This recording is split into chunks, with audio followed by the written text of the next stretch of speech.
আসসালামু আলাইকুম বন্ধুরা, আপনার এনআইডি কার্ড দিয়ে কয়টি সিম রেজিস্ট্রেশন করা আছে সেটা কিভাবে জানবেন এবং আপনার এনআইডি কার্ড দিয়ে রেজিস্ট্রেশন করা সিমগুলো কিভাবে ডিঅ্যাক্টিভ করবেন, এই ভিডিওটা সম্পূর্ণ দেখলে কিন্তু আপনি জানতে পারবেন।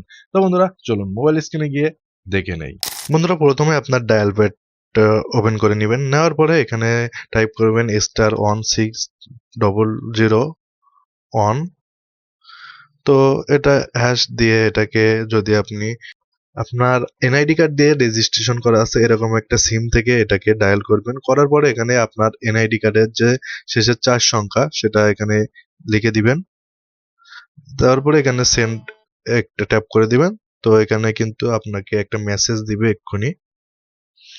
তো বন্ধুরা, আমার ফোনে কিন্তু একটা মেসেজ চলে আসছে। তো এখানে দেখতে পাচ্ছেন যে আমার এনআইডি কার্ড দিয়ে 2টা সিম রেজিস্ট্রেশন করা আছে।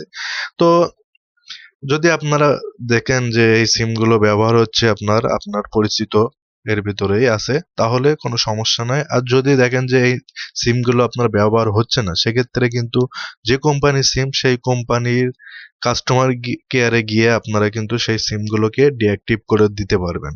বন্ধুরা, ভিডিওটি যদি ভালো লাগে তাহলে একটি লাইক দিবেন, কমেন্ট করে আপনার মতামত জানাবেন। দেখা হবে পরবর্তী কোনো ভিডিওতে। আল্লাহ হাফেজ।